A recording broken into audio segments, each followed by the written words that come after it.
All right, guys, thanks for joining us here at Salty Ginger Talk. If you are a returning listener, it is great to have you back. If you're new to the channel, we're really glad you joined us and hope you like what you hear. Our podcast is focused on people that want to learn something new or make themselves a little bit better every day. So, we talk about a lot of topics on the podcast, but we try to bring you a diverse group of really interesting guests. And we feel like we've done a really good job of that today. So, joining us on the podcast today is Dillon Kazemi. He is one of the founding partners of a firm called Modern Wealth. They provide financial planning services to their clients across the country. And I think most people, when they think about a firm that provides the services like Dillon's provides, they think about highfalutin Wall Street types, et cetera, et cetera. And Dillon's path actually started in a very different way. And I think it's a very good example of the things we talk about on our podcast. And so we want to talk about his story, the life he's built for himself, and have him share in his own words the path that he's traveled to get to where he's at. So without further ado, we would like to welcome Dillon to the podcast. Dillon, welcome aboard. Hey, thank you. It's nice to be here. Yes, excellent. Now you're in Arizona, right? Yes, currently in Arizona. I grew up in central Wisconsin though, so very two different cultures. Two different winters, that's for sure. Yeah, for sure. And we just got out of winter down here, so here it comes. Yeah, for sure. So, thank you so much for joining us. We're really excited to have you here. So, if you wouldn't mind, just give the thing that one of the things that struck me is you actually started on the path towards the ministry and you wound up here where you're at. And that's a very different path or outcome than you set out to start on. I'd just be curious to hear kind of how that happened. Yeah, I like to do things a little differently. You'll probably notice that over this discussion. So I originally was going to college. I wanted to become a teacher. My whole life, I just realized I was really good at helping other people understand things. And so I said, that must mean I'm going to be a teacher. And then when I was in college, I came across an organization called Cru, formerly Campus Crusade for Christ, and it had a very dramatic impact on my life. And one of the things that they do, obviously, is they teach other college students about Jesus, about the gospel, about what it means to live out your faith in your day-to-day life. And I said, hey, this is a great outlet for me to teach people, right? And so while I was in school, I was basically the poster child, if you will, for our campus. I went on an overseas mission trip while I was still an undergrad student to the Middle East. That was a pretty transformative experience. Then did some domestic trips as well. But then after college, it was a matter of, well, what am I actually going to do? And I felt a calling to spend a year just doing ministry work full time with Cru, with that same organization. So there was a support raising process that was part of that. I had to raise $60,000 in 3 months, which was quite the stretching experience. And then once I did that, I was then a full time missionary, if you will. So my job was literally I go onto college campuses inside of our geographical scope. I would either mentor and help the students who were part of the movement existing, or I would literally go find people I'd never talked to in the student union, walk up to them and start a conversation and just kind of get to know them. I told people I was a professional friend maker because that's really what it felt like. At one point, I would walk around the campus and it was impossible to see someone I hadn't started a conversation with. And I think that really, really helps me in my current work today is just not being afraid to meet new people, to ask them deep questions, right? Even when you don't know them very well or for very long, and then to listen and just learn from them. So obviously, as you can tell, I did not stay in that field. The specific commitment that I did was a 1 year term, and I really, really enjoyed it. One of the things that I really struggled with, though, was obviously the finances, right? I didn't have a very large paycheck and I had student loans that needed to get paid, but also just the lifestyle was challenging, especially because I knew I wanted to have a family. So, working with college students in my context, I was the slave of a college student's schedule, which, as you can imagine, is a lot of late nights, a lot of high energy stuff. And even at 23 years old, I'm like, I can't do this forever. Mm. And so that transition, I bounced around a couple of different jobs, but this whole time I actually did have a couple of licenses in the financial field. And at one point I just said, you know what? I have these licenses. This is another way that I could teach people. It allows me to have a lot more autonomy and it allows me to have a way higher income potential. Forget everything else. I'm just going to double down and make this work. And so that was a number of years ago now. And as you can see, I've been able to make something happen from it. Yeah, that's awesome. So really appreciate that background. I want to ask a couple of questions about your experience um, in you said it was was it crew? Is that what you said? True. Yep. Crew. Yeah. So one of the things we preach a lot on our channel is in today's day and age, the art and the skill of interpersonal communication is really taking a beating. And I think a lot of that has to do with the electronic formats by which Yep. we speak slash communicate slash collaborate now. And so, like, I'm 53 years old. And so I grew up in the 70s and 80s. So I know what it's like to literally not have a microwave oven, let alone a cell phone. We didn't have a VCR when I was a kid, like from the dawn of time type stuff. But what we did have was you had to get to know people on a one-on-one basis. There was no other way to do it. You had to stand in front of them and talk to them and learn about them and get to know them. Hmm. And so I'd be curious to know, you said that kind of came very naturally to you, but there has to be, it's been my experience that in any of those situations, there's rejection. There's, Oh, hey, yeah. get lost. Yeah, right. I'm having a beer, I'm eating a pizza, leave me alone, crazy guy, whatever the case may be. Is that something you naturally dealt with, or how do you deal with that rejection? Because one of the things we encourage our listeners to do is take the hard swallow and just start having conversations with people. Talk a little bit about that if you wouldn't mind. Yeah. And I think it's twofold because obviously everyone wants to avoid rejection. It just doesn't feel good, but it's like a muscle. So the more that you get exposed to rejection, the less it hurts until eventually it just becomes a normal part of your day, which sounds not very fun as I say that out loud, but it's true, right? The more you go and you strike out, the less it impacts you until eventually you kind of lose the fear around rejection. But then the other side of it is if you truly believe in the thing that you're doing, if it's worthwhile and it's meaningful to you, then you're going to be okay going through those rejections. And so, in that context where I was on campus and I would go walk up to a stranger and ask them about their spiritual life, good luck doing that today. Um, about half of the time, they would do something like, get it away from me. You're crazy, blah, blah, whatever. But then the other half, they're like, hey, yeah, I'd love to just share what I think because most people don't ask me what I think. And those good times or those good responses, rather, so far outweighed the bad responses that it just made it easier to keep going. For sure. Yeah, I think that's excellent. I love your analogy that it's like a muscle because you can train a muscle. Like if you Hmm. go to the gym and work on the bench, you're going to get a bigger chest. If you go to the gym and work on curls and lat pull downs and stuff, you're going to get bigger shoulders and back, right? So it's like anything else in life. The more you do it, the better you get at it, and the more you get used to it. It's funny that you use the word, you kind of strike out. I went through college on a baseball scholarship, and I use a lot of baseball analogies because baseball's a game that's filled with failure. And so, you're a Hmm. numbers guy, you work in finance and math is pretty easy. If you hit 300, that means you fail 7 out of 10 times in your job. And you have to have a lot of confidence in yourself to fail 7 out of 10 times and say, man, I'm really doing a good job here. And Yeah. you learn that the game teaches you that when you're going really good, because like let's just say 300 is the average, that means if you go on a 5 game stretch where you hit 500, there's probably a 5 game stretch where you're going to hit 100 coming in the future because you're going to Hmm. wind up at 300. That's just the kind of the threshold that nobody can break. And so you learn to deal with failure and you learn to deal with exactly like you just talked about. It's that repetition and that practice that kind of dulls you to the the pain of not getting done what you're trying to get done. I would think that translates really well into the field that you're in now because I don't know what your conversion rate is or if you guys track those kind of things, but Hmm. I can't imagine everyone you talk to says, "Sure, I'd love for you to tell me how to invest all my money."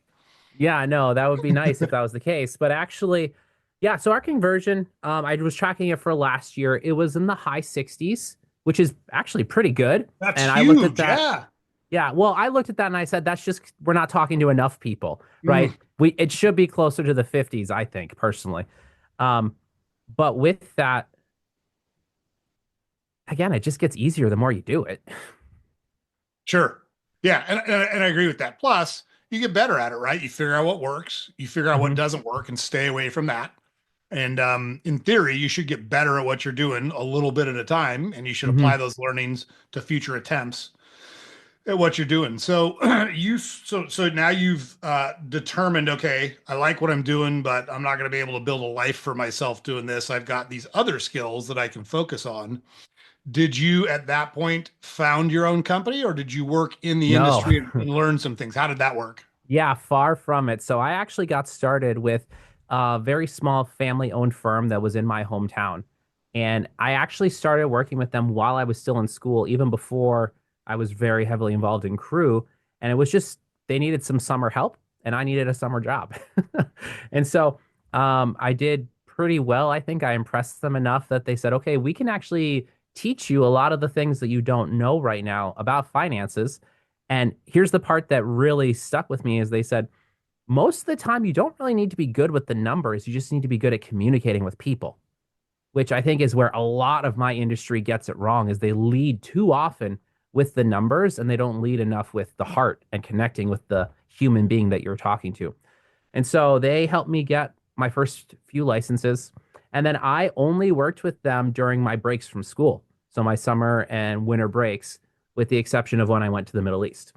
So then after I graduated from school, I did my year of full-time ministry. And then when that was done, they said, hey, so like, are you gonna work with us anymore? Or what's happening here? And eventually I just said, yep, let's do it. And so they wanted to expand to Green Bay, Wisconsin, go pack go. And my wife and I wanted to live there. So they said, okay, Dillon is now the head of our Green Bay expansion. So Wow. yeah, so on the day-to-day perspective, it sure did feel like I had started my own thing because it was pretty much just me. I mean, they were a phone call away, but everyone else was 90 miles away back in my hometown in central Wisconsin. So I did that for a number of years. And boy, I got a lot of reps in for facing rejection. Because when it's just you and you're in your mid 20s and you're talking to people about their life savings, or you're trying to convince your peers who are also in their mid 20s that they need to think about the future, you get told no an awful lot. So I did that for a few years. And then that same firm that I was working with said, hey, we are leading an expansion down in Arizona. We want you to consider coming down, do exactly what you're doing in Green Bay, but just do it in Arizona. At first, I said no, but my wife said, I can't handle another winter in Wisconsin. And so we compromised. And 8 months after they asked me, we moved to Arizona. So that was at the end of 2018. So then I basically, like I said, I did exactly what I was doing in Green Bay, just down in a completely new market. I didn't know anyone. So again, a lot more rejection came Mm, my way. And especially, I don't know if you're very familiar in Phoenix, pretty much everyone's an out of towner. So when you come from out of town and you're in this industry and you're still young, there's a lot stacked against you because there's a lot of competition in the Phoenix metro area. So I had to quickly find out I need to do something different. I need to connect in a different way than what my competition is doing. How do I do that? And that was a long multi-year process to which I'm sure we'll get to, where eventually I started to realize I needed to do financial planning differently than what other people were doing. Along the way, that small family-owned firm actually got acquired, merged into a larger nationwide firm. So then I obviously went along with them. And while we were there were some things I saw that I didn't agree with. There were some things that, frankly, I thought I could do maybe a little bit better. And so after uh, almost 2 years, just a little under 2 years of being there, I and two other of my colleagues said, you know what? Let's put our money where our mouth is. If we think we can do this better, let's go do it. And so in June of 2024, we launched Modern Wealth, which is now our firm. And it has since, even just in the last year, it's evolved to where we're now more than just a financial planning firm. So that's kind of the summary spark notes of how we got to here now. I love it. So I just want to recap a couple things for our listeners, but you're doing a great. I love what you're talking about. So I want to keep the focus on you and your path here. One, I can validate that Green Bay is tough in the winter. So I lived in New England for 15 years and I'm a huge Patriots fan because of it. Okay. I was there during the Halcyon Tom Brady days, and you know I'm a true fan because I still claim to be a Patriots fan, even though they're one of the worst teams in the NFL now. But I was taken by a vendor. It was actually a vendor called Schreiber Cheese, whose Oh headquarters were in yeah. Green Bay. Yep. And they invited me to a Packers game where they hosted the Patriots. Oh, which And year was that? would have been, I remember the score. It was 35 nothing New England, which is what struck me, not because of the pasting that they were doing that to everybody in those days, but it was after Favre left. Rodgers was the quarterback. I think he was injured that game, if I remember right. But I get there and it's like the whole at first Lambeau is in a neighborhood. Like you're in the Hmm. middle of houses, and then all of a sudden there's a football stadium. It's the Yep. craziest thing. And there were people that said, hey, there was like 8, 9 cars parked in a yard. And some of those people said, we actually pay our mortgage for the year from the parking fees we get for the 8 home Packers games. Yeah, So it was totally. the coolest thing. So I go, it's like 10 below, right? It was like one of those deals where Well, if that's a in my warm day. hotel, yeah, if I had put a water bottle on the hotel window, it would have froze overnight. It was that cold. Hmm. And but the parking lot is jammed with Packers fans. They're tailgating, throwing footballs around, riding bikes, having a great time. After the game, after a 35 to nothing pasting, that game was over at the end of the first quarter. They're all still there. Not Yep. only are they there tailgating, they are standing in a whole bunch of Packers gear in the atrium and they're waiting to get into the pro shop to buy more Packers gear. And I was like, holy cow, these guys are seriously committed to this football team. So I can vouch for both the winter in Green Bay and the love of the Packers in Green Bay because I've seen both of them firsthand. But the thing I wanted to highlight for our listeners is if you listen to what Dillon's talking about, he talks again and again about taking on new opportunities that he may or may not have been ready for, but he was willing to step up to the challenge. He was willing to deal with rejection, and he was willing to push through that rejection to kind of forge a way for himself. And I think it's terribly, terribly important. Along those lines, I noticed something on your website that I really, really liked, and I've heard it before, but I really like that it seems to be one of your core tenets. And you talked about communication being almost more important than the financial or the numbers part Yeah. of your business. And on your website, it says one of your guys' core values is first seek to understand and then to be understood. And that really resonated with me when I was going through your website and kind of doing a little bit of research on your company. Can you talk a little bit about like how you guys came up with those core values and then that one in particular, how you guys put it into practice? Yeah, so when we were talking about forming our own group, we had a list of things we didn't want to do, and they were things that we had observed in the industry over our years of experience. So at this point, this is early 2024, and we're talking about starting our own shop. At that point, I had 11 years experience in the industry. One of my partners had 16 years of experience, and then another was a lot newer. He had, I believe, 5 years experience. So we had all been around long enough that we had seen some stuff we did not like. We had heard plenty of stuff we didn't like. So we started by saying, what do we want to not be true about us? And then it turned into, okay, so now what do we want to be true? And really, we just thought of how are we currently working with our clients that maybe the Edward Jones guy is not doing? What is it that's separating us and differentiating us? And so we came up with our list. It's on our website, the 10 Commandments of Modern Wealth. And one of those is, like you said, seek first to understand, then to be understood. And of course, that is a famous quote from Stephen Covey in his 7 Habits of Highly Effective People. But that is what really helped us get our conversion ratio up and get our clients to become raving fans is it's all about them. It's about what they are trying to accomplish. And when I say trying to accomplish, I don't mean get to retirement. I mean, everyone is on this earth for a purpose. And like it or not, fulfilling that purpose does require money. It requires funding. Even when I went to be a missionary for a year, I had to raise $60,000 in 3 months. Didn't matter how good or worthwhile that purpose was, it needed finances to happen. And so when we are talking with people, sometimes I have to really dig things out of them from deep down of what is actually important to you. And now let's put a number to it and get you there. Right. And that only happens if you really slow down in your process and take the time to understand what's core to this person. Have they thought about their core values, or do I need to help them articulate what those are? And what's the purpose with their money? And if someone just insists, no, no, I don't want to do any of that fancy woo-woo stuff. I just want to retire. I say, I'm sorry, I'm not the advisor for you.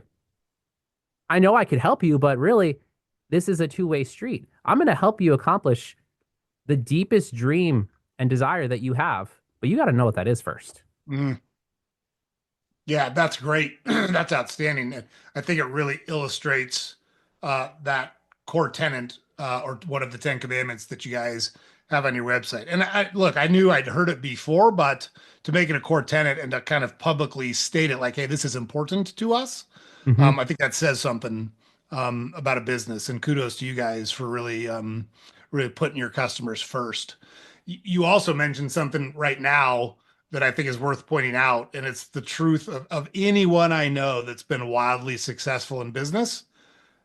They don't do it simply to make money. They do it No. because they have kind of a passion or a calling behind it. And it can be anything. Like some people are really passionate about the garbage business. And I know it Mm-hmm. sounds crazy to say something like that.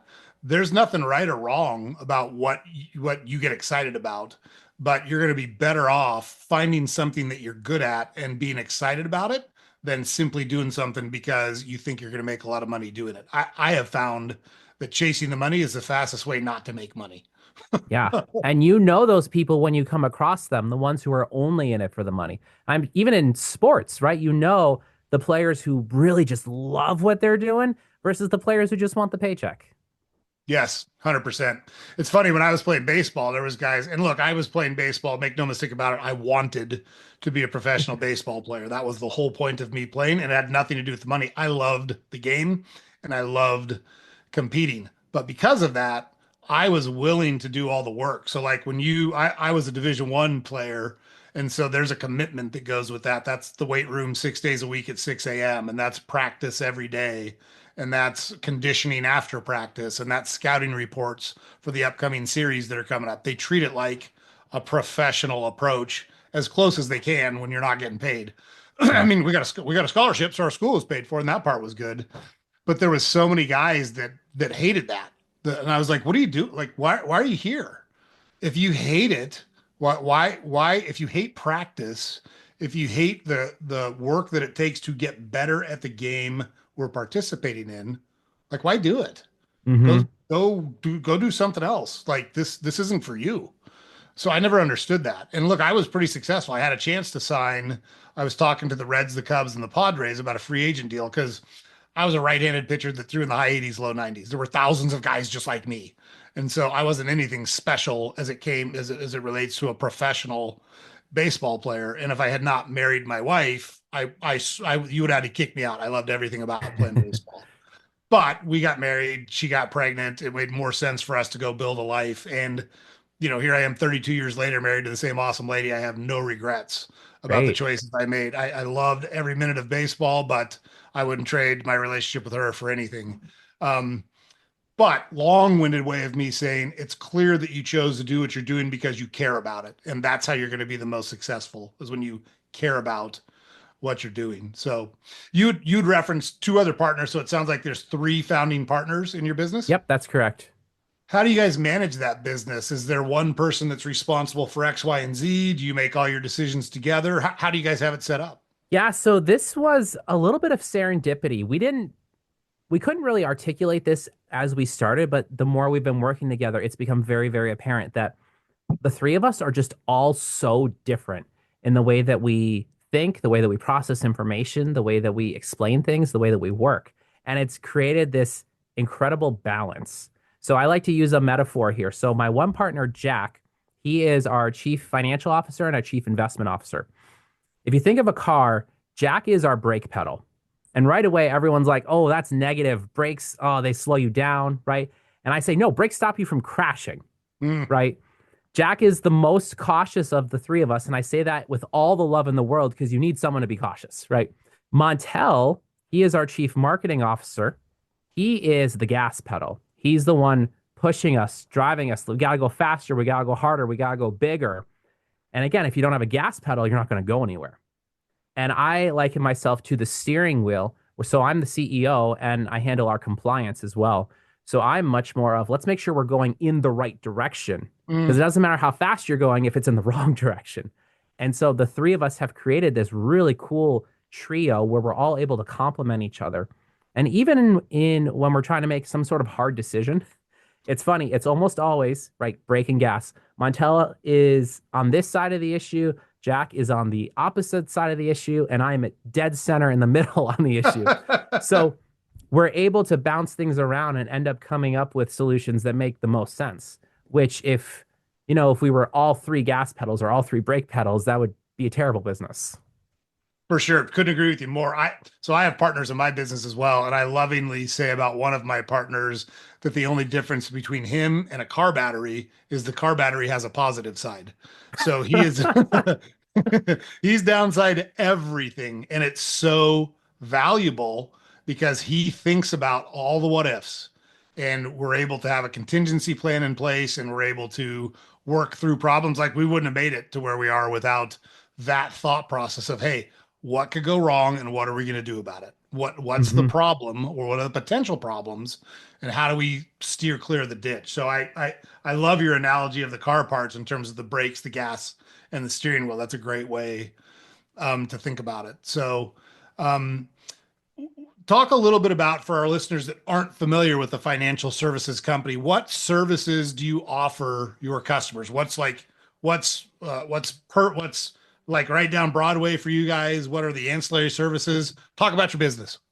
Yeah, so I'll start at the high level, then get a little more granular. So the investment firm is called Modern Wealth, but we have built this brand called My Modern Wealth, which encompasses everything that we're doing. So we've got the RIA, which is a fancy term for that's our financial firm.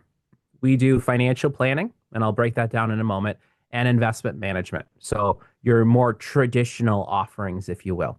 We also have an insurance agency, Modern Wealth Insurance Services. The reason that was important is because there's a lot of things in your financial plan that can go wrong.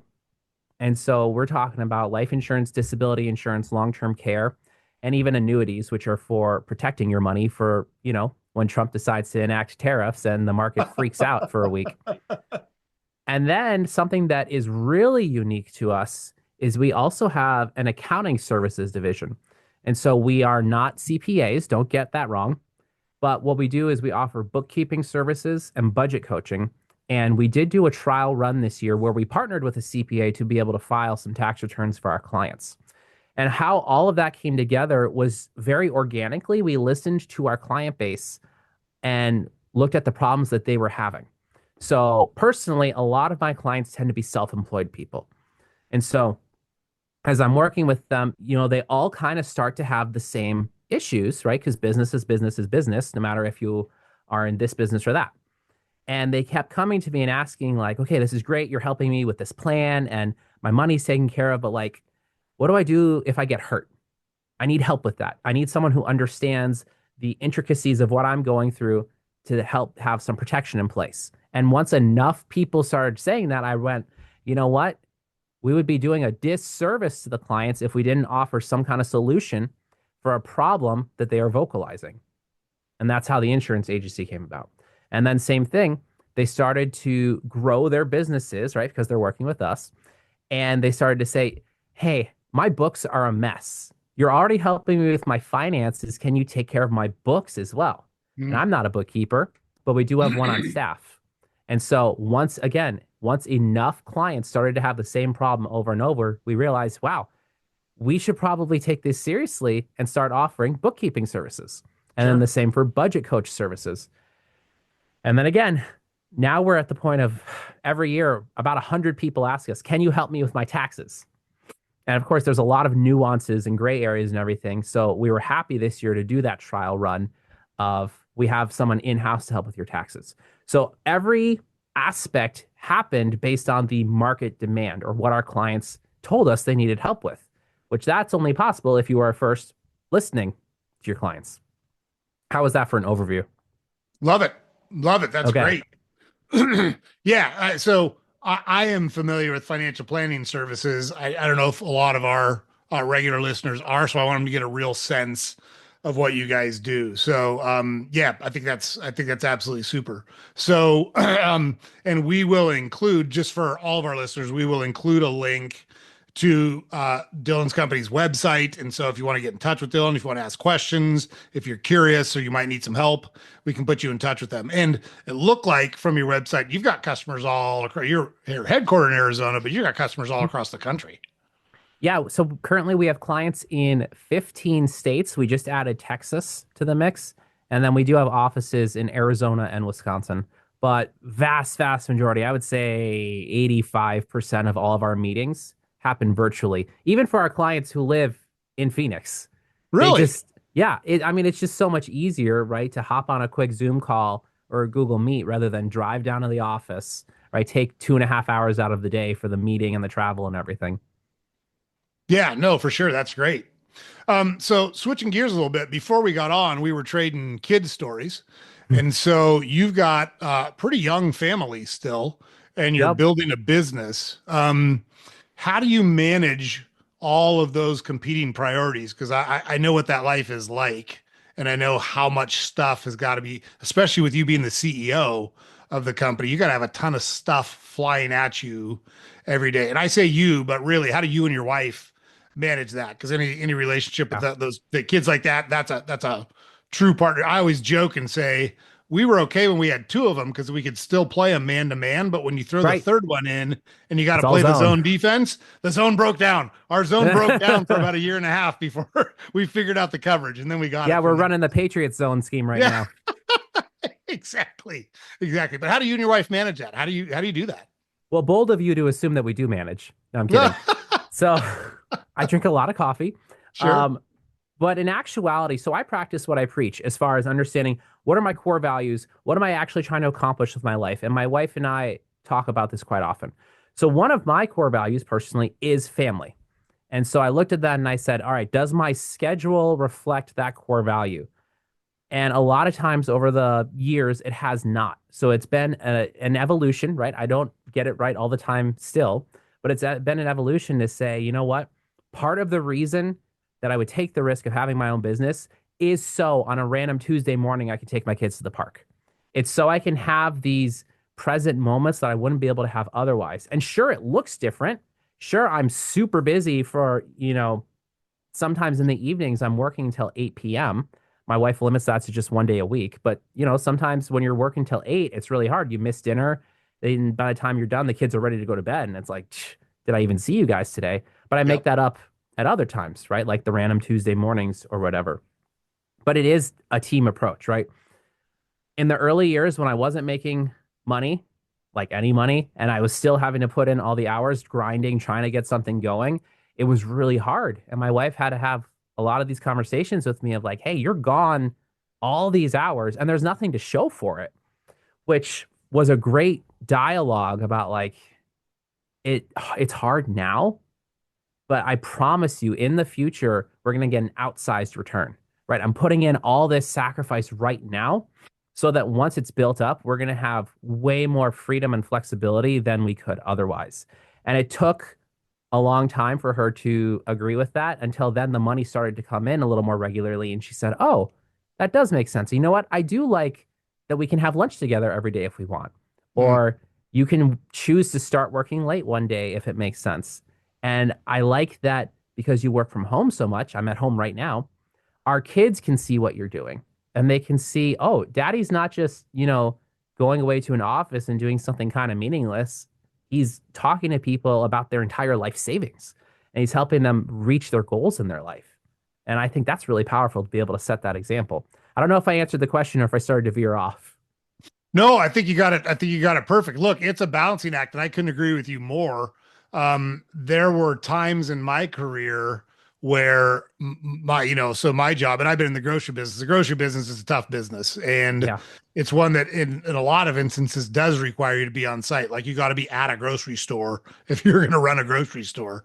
And bread drivers and chip drivers and beer drivers, they start showing up at 5 a.m. So someone's got to be Mhm. there to check the loads in and throw the freight and do all the work. And, most grocery stores, when I was still in stores responsible for stores, there were a lot of 24-hour stores back in Yeah. the day. And I worked graveyard for about 3 years. And I actually loved that Oof. schedule, but you don't make a lot of money when you're working graveyard. So you want to keep moving up the ranks and make more money. But I'm also a guy that doesn't sleep a lot. I sleep about 5 hours a night. I'm working on that because it's not very healthy not to Hmm. sleep a lot. And we actually talk about that a lot on our podcast, that the investment in sleep is one of those that's one of those investments that has instant compounding returns because your brain and your body function at such a higher level when you get the appropriate amount of sleep that it's worth investing in that. But I know exactly what you're talking about, struggling with, hey, what am I doing this for? Like, I don't see my kids. My wife's a single parent. What the hell's going on here? I don't Yeah. know why I'm But if doing I this. can interject No, there go real ahead. fast. So before I started running with this seriously, when my wife was pregnant with our first kid, I hadn't built anything up really. I was still just kind of figuring things out. So I went and I got a day job at a bank. And I was very honest with them. I'm like, hey, I'm not going to be here for long. I'm building up this financial services business, but my wife's pregnant, so I need something. And there were days working at the bank, I would leave home while my son was still sleeping. And by the time I got back home, he was asleep for the night. I Mm. would literally have multiple days in a row where I did not see my son. And so compared to that, this is way better. Completely agree. It's funny because when my oldest son was 5, he got his first soccer schedule, and I was still working in stores. And I realized and I was the assistant manager, so it wasn't like I had an insignificant position in the store. But in those days, the schedule for an assistant manager was 6 days a week. You had 5 full days, which meant 12 to 14 hours. And Mhm. then you had a half day, and that half day was generally 7 to 8 hours. Oh my gosh. So it's a crazy schedule. And I got his soccer schedule, and like it was just kids' soccer. It was 5-year-old soccer. It wasn't like he's playing in the World Cup or anything, but you want to be there for those Hmm. things. And I called my wife and I said, hey, I got to quit my job. And she's like, what are you talking about? I said, I'm not going to be at a single one of Peter's soccer games. Like, what's the point of me doing this if I'm not going to be involved with my family? And my wife, in her infinite wisdom, said, well, maybe you could just find a different or a better job at the company you're at instead of, I don't know, quitting your job since you're the only one making any money, which led me to pursue a job in the buying department, which was still long hours, but it was Monday through Friday. I had weekends off and it was much more Okay. human schedule and kind of sent me down a different track in the food business. But it's funny as there's moments in your life where you like have an epiphany and go, wait, I might have got off track here. I might have got off course. I need to course correct here. But I Hmm. think from my experience, that's pretty normal. But successful people do that.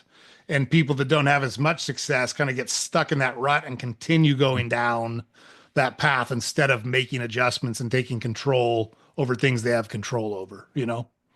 Yeah, and so I don't know if it's okay to plug. I actually have my own podcast as well. It's not related to money at all. It's called Live Your Aim. And it's sprouted up from the conversations we had with our clients of what is that thing in your life you're going after? And so we interview people who exactly like what you just said. We call them aimers, people who had something in their life that they wanted to go after, and then they did it. They went after it. Sometimes they're still in the process of getting there, and sometimes they've achieved their aim, but just being able to hear, like, doesn't matter what you're going after, doesn't matter what your circumstances are, where you came from, anything like that. We all have to go through the same crap and we all have to learn the same lessons. It's so interesting to see. I love that, and we'll get your podcast. I don't know where you have it, whether it's YouTube or Podbean, wherever. We'll get the link to your podcast and give it to all of our listeners so they can check your podcast out as well. So I'm so glad that you mentioned it and brought it up on our podcast. That's great.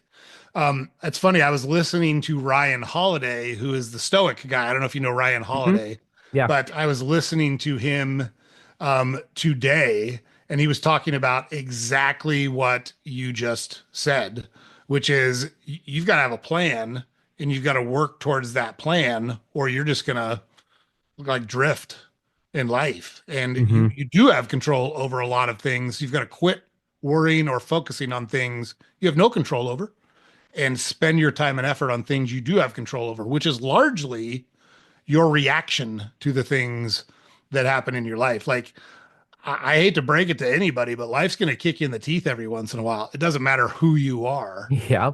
Um, I hear people talk, oh, it'd be so nice to be Bill Gates, divorced. I don't know. How nice would it be to be Bill Gates? My marriage is really important to me. Would I trade my marriage for $100 billion? I would not. And I know Hmm. some people think I'm crazy for saying that, but I would not. Like my marriage is more important than that. I've still got a shot to make $100 billion. I don't have a Yeah. shot to land a woman as awesome as my wife again. That's at least that's the way I think about it. And Yeah, it's a so, really great framework. I think yeah, there's certain markers of maturity. And now I'm only 33, so what the hell do I know? But I think one of them is being able to delay gratification. One bingo. is one is being able to make adjustments when things aren't working. One is oh shoot, I just lost my train of thought. Hold on, give me a second. That's Oh, right. So you one said, go ahead. Yep. one is being able to zoom out and not react to things that happen in a short time frame. So let's use tariffs as a great example, right? I had some clients who were pretty shaken up about what's gone on in the last week economically. Most of them weren't, but a couple of them who were. And the solution I had for them was, I listened to their concerns, of course, and then I just showed them some images of the market and their accounts and everything. And I said, yeah, over that last week, that looks really, really scary. Is it okay if I zoom out? And I showed them a 5 year perspective. And when you do that, when you put things into their proper perspective, all the information is still there, but the way that you internalize it and interpret it is very different. Right. And then Totally. Sorry, go go ahead. ahead. Didn't mean to interrupt. Keep going. No, you're doing Oh yeah, great. and then the last marker of maturity, at least in my mind, is knowing what's important to you and then orienting your life around those things that are important to you. Totally, like that. That's brilliant. I love what you just said and breaking it down into a couple of kind of core ideals or core competencies because there's only so much you can focus on. I always tell people nobody can multitask. When someone says they're a good multitasker, what they actually mean is they're good at hopping from one thing to a different thing and then back to a different thing and Hmm. getting back on task quickly. But you can only do one thing at a time. I don't care how good you are Yeah. at any of those things. The other comment I have is I love your idea about perspective because if you the way I explain what in I think you did a better job of explaining it than the way I do normally. But if you look at the flight path from a flight that goes from Los Angeles to New York, and you look at it from a 50,000 foot view, it looks like a straight line from Los Angeles to New York. Yeah. If you focus on right on top of the plane, what you'll see is the pilot is constantly making adjustments. He's tweaking a heading this way, he's gaining or losing altitude, he's increasing or decreasing airspeed. So it's all Hmm. these tiny little adjustments. But if you're on the plane when those adjustments are being made, you feel every single one of them. But Yeah. if you look at the total journey, it looks like a straight line, right? So I can tell you, people used to tell me when I was playing baseball, they say, "Man, you're so lucky," and I would say, "Well, maybe to a point." So was I lucky that I was born into a very athletic body? Yeah, sure. I'm 6'3", I'm 195 pounds. I'm Ooh. naturally a strong guy. So that was luck. No question about it. I won the genetic lottery as it comes to being athletic. After that, it was all up to me. There Hmm. was no luck involved with me running in the summer when everybody else was at the beach chasing girls. There was no Yeah. luck in me not drinking and not using drugs so that I could put myself in the best position possible, like getting good grades so that I could get into any college that I wanted to go to. That wasn't luck. That was me. And so, It yes, wasn't luck that threw those 1,000 pitches. yeah, that's exactly right. I used to do my wind up in front of a mirror. I would just do my dry wind up every night 50 times for years. For I would do that Mm. for years, even when I was in college. I would do it. And that's one of the things I explained to people that's so interesting to me, at least, is the higher up I got in the game of baseball, the less intricate things got. They hammered the basics over Yeah. and over. It was not complicated. In fact, I had a coach I played for that said, "We've been playing the game for 125 years. We've already figured out the best way to do this. You need to shut your mouth and do what I tell you, and you'll be successful. And if you don't, you won't." And that resonated with me. I understood that. That made sense to me. Like, and it's probably because I'm a numbers guy, but you've got this huge sample size of trial and error. And Mm. who am I to question 125 years of data? You know? Yep. There's this great story with Vince Lombardi. Of course, they got to bring in the Packers. So he would start every training camp, and these are professional football players. A lot of them won multiple championships, right? Every training camp, he would start by saying, "Gentlemen, this is a football."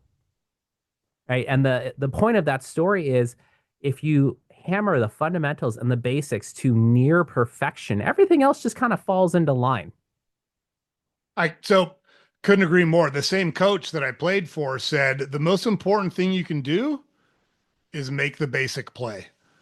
And you're 19 and 20, you think you're the smartest guy in the world when you don't actually know a single thing. And I was that on steroids. It's too bad you didn't know me when I was 20 because I knew everything when I was 20 and you didn't even have to ask me. I would tell you. And I've gotten a lot dumber over the years because it turns out there's a lot of stuff I don't know a single thing about. And there's tons of smart people out there that will give you all that information if you ask them a couple questions and shut your mouth. And so Yeah. that's the path I take now. But he said, look at the best teams in baseball and you'll notice they don't make a lot of mistakes. It's not that they're better than other teams, but they make you beat them. And it's hard to actually beat a team when they just do what they're supposed to. And that goes across sports. Yeah, And that's Brady for the last 20 years. It's hard it to really lose when you is. don't make any mistakes. Get the ball out quick, don't turn it over, and don't put your team in a bad position. And that formula worked really well for them. Heck, it worked for the Packers in the 60s and 70s. That's why they were good. Yep. You knew what they were going to do and you couldn't stop them from doing it because they executed it so well all the time. As it relates to that makes me wonder, do you and I'm not well, I'll just ask. I don't there's no intention behind this, but I would think from a financial, and it's funny because my degree is in finance, but I'll guarantee Oh, you really? you've forgotten more about finance than I know as I sit here right now. I'll guarantee it. But do you see the same? Do you preach the same fundamentals to your clients? Meaning, stay invested in the market, diversification. Those like are those. Do you find that is the path to success, even if you have to make tweaks based on someone's individual Yeah. goals? Yeah, 100%. And it's interesting because even today in 2025, there are advisors out there who lead with, well, we do investments differently. And honestly, all of the research is out there. We have 400 years of equity markets to look at, even more than baseball, right? And we know there are some things that are just always true. And if you try to go against those, maybe it'll work in a very, very small window. But like I said, part of maturity is being able to zoom out and put things in their proper context. If something's not going to work for the long haul, is it even worth doing? And so I say all that to say, yeah, the fundamentals are super important, especially just this last week when I remind people, hey, here's why we chose these specific investments. Did anything change from those reasons? Well, no. So what's changed? Stuff in the news, things that are happening with world leaders. Okay, so all really short-term stuff, right? Now, I'm not saying there isn't a possibility of long-term ramifications, right? I'm not an economist and I don't have a crystal ball. But what I am saying is these are some very short-term things that are trying to derail a long-term plan. And then beyond that, the fundamentals of you got to spend less than you make. You got to not buy dumb stuff to impress people who you don't even care about, right? But beyond that, you also have to be able to manage your emotions, which is super hard. And honestly, we didn't really dive deep into one of our differentiators, but just being able to talk to the behavioral side of what's going on in a client's mind is so critical And it's something that my industry is slowly starting to come to, this idea of behavioral finance of, hey, we have these biases. We're humans. Our brains don't work perfectly logically. Sometimes critical thinking fails us when our account drops 11% in 2 days. But we can still make rational decisions if we feel heard, if we feel validated in the things that are happening. And if someone's not going to take the time to do that, it's going to have a bad result. Yeah, that's brilliant. So it sounded a lot like Warren Buffett for what it's worth. So, Yeah. he talks a lot about I can't predict macroeconomics. I don't know. We find companies that we think are undervalued and we buy them and hold on to them for a long time. That's what we do. Yeah, Like, I'll give you a personal example. This is not a solicitation or recommendation at all. But when the COVID lockdowns happened, everything cratered, right? For a small window. And I looked at that and I was scared too, right? I had never lived through a global pandemic. Um, but once I was able to start to calm myself down a little bit, I was looking at it as an opportunity. And I looked at Planet Fitness. Okay. We all know what Planet Fitness is. Before government lockdowns, it was trading, I think, around $80 a share. After government lockdowns, it went down to $29 a share. And I looked at that and I said, nothing actually changed about Planet Fitness. It's the same today as it was 3 months ago. There's just this temporary thing in order that eventually, I hope, is going to go away. And so I bought Planet Fitness at $29 a share. Guess what eventually happened? It came back, right? Because nothing fundamentally changed about the right, business. right. I loved Charlie Munger recently passed away. And for those that don't Hmm. know, he was kind of Warren Buffett's partner, right-hand man at Berkshire Hathaway. And I listened to a talk he gave one time, and he talked about his approach. And he said, I actually learned a lot when I was in the army, and he was responsible for um, uh, controlling the missions that the pilots flew. And Okay. he said, what I did was I tried to look and say, what could I do that could get these guys killed? And then I Hmm. tried not to do it. Like I tried Yeah. above all costs, I tried to keep them away from this area or at this time or whatever the case may be. He said, but that was my overriding goal was to not get the pilots and their crew killed. And then he took that same approach and applied it to investing and said, what could I do to lose all this money? Hmm. And then I don't want to do that. I want to do something different than that. So like he eliminated all of the negative stuff and gave himself the best possible chance of success. And I think at least for me, it's very opposite of how I think. I've been accused and or complimented by being compared to Buzz Lightyear. Like Okay. it doesn't make sense that you can get the things done that you get done. Somehow you find a way to overachieve, even when it seems like you shouldn't be able to get it done. The flip side of that is you're so stupid you can't understand that you're not capable of doing what you're talking about, and you get lucky sometimes.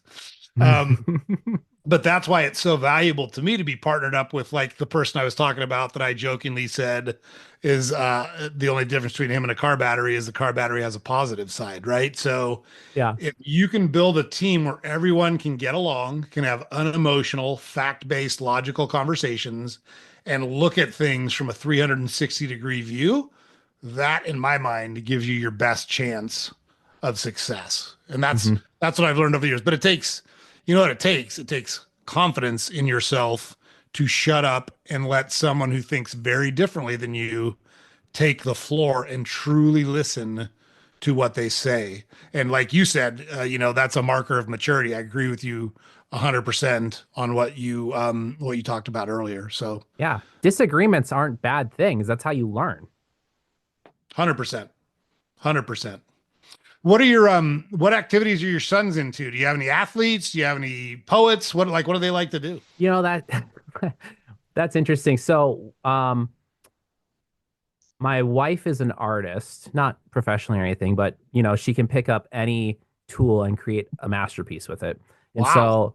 so far my two older sons are really liking doing art projects with her. I'm a musician, and so I've been trying to expose them to everything around there. Both of them like to plunk around on the piano. Probably pretty close to getting piano lessons for the oldest one. But my middle son I think this is true of a lot of middle children. He's a future CEO one day. Let's just say he resists authority. He likes to do things his way and he likes to influence other people to do things his way. But Nice. we don't have any athletes yet. Every year we ask them like, "Hey, is there a sport you want to try? Do you want to learn how to play tennis or what?"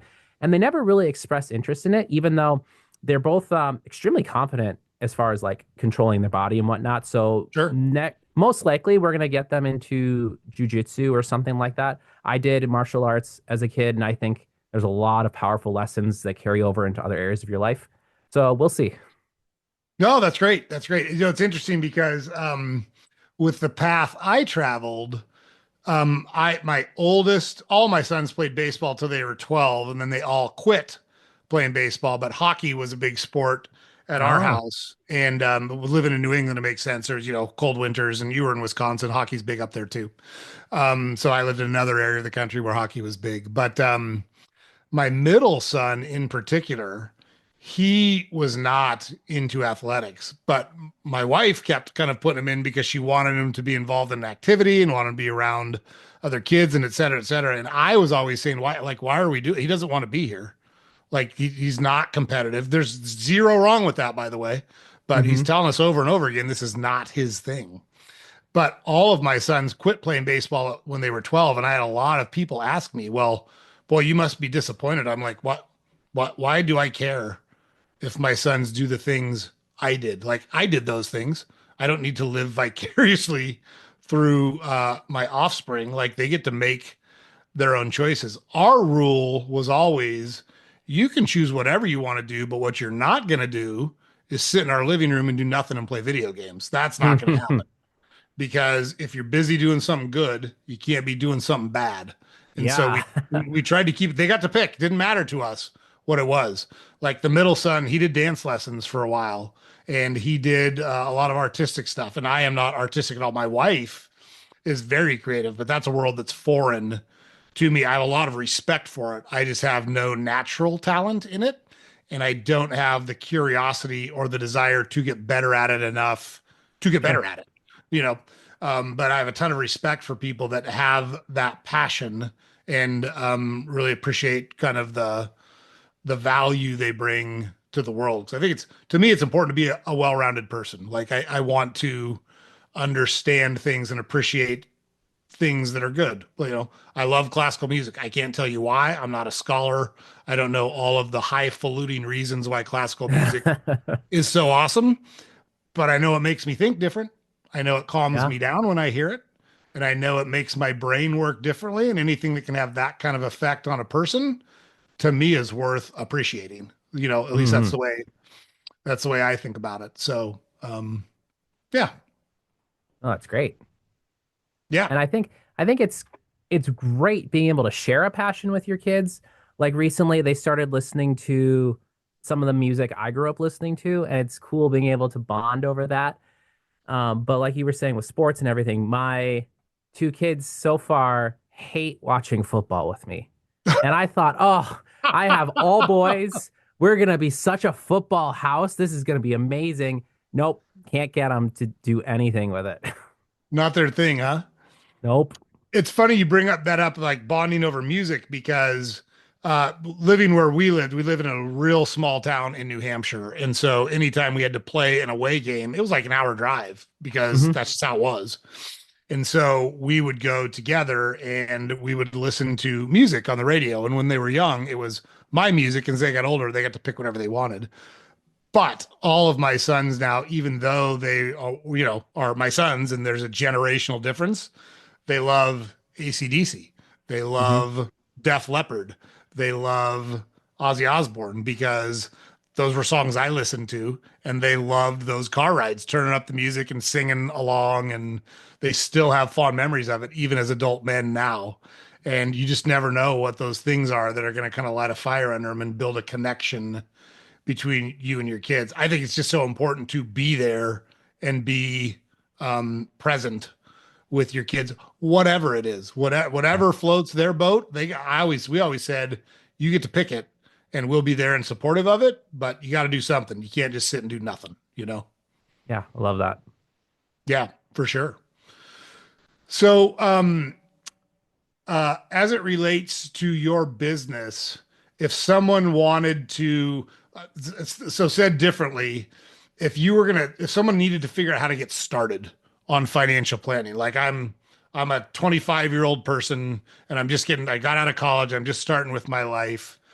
What would be a good first step? Obviously, other than contacting you and your partners, or contacting you and your partners is a great first step. What piece of advice would you give someone that's just getting started? You just got to get the budget right. And when I say budget, a lot of people cringe because it feels like a restrictive thing. And the way we would try to frame it, and again, we have a budget coach on staff. The way that we try to frame it is it's actually a freeing thing because it gives you permission to spend your money on the things that are important to you. So, like I said, core values are very important with us in our client conversations. If a client has the core value of health, I'm not going to second guess their $200 gym membership, right? Because that is them putting their money where they say their values are. I am going to second guess that $50 McDonald's bill, right? Because that's not in line with their value. Sure. And so the biggest thing that you can just do is get that budget under control so that number one, all the obligations and priorities are taken care of. But then number two, you have freedom in how you can spend the rest of the money. You can take chances, you could try something new, you could start a new hobby, whatever it is, but only if that budget's in line and gives you the ability to do so. For sure. Yeah, and I think that's great advice. How often do you see people that don't budget at all? Is that Almost every frequent? day. Yeah, Really? almost every day. And it's interesting because you got people who don't budget because they're scared of what the numbers are going to say. And then you also have people who just make a good enough income, they don't feel the need to budget. But both of them are shooting themselves in the foot. So let's say the person who doesn't have as high of an income, they're never going to be able to build their career capital or advance themselves through whatever they want to accomplish if they don't have the money figured out and dedicated to continuing education or being able to learn new skills and acquire things.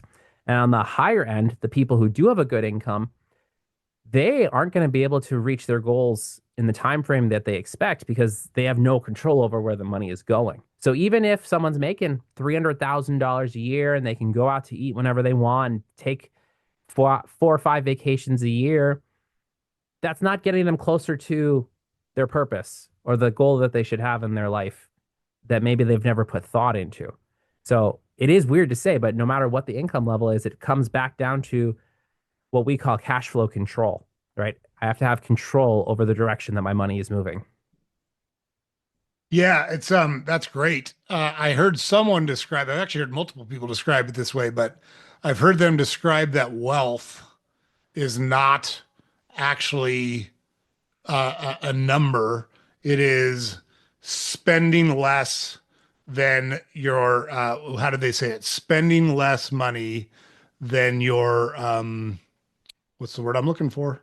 Passive investments generate. I'll Because take it one step further. yeah, go ahead. Wealth is opportunity.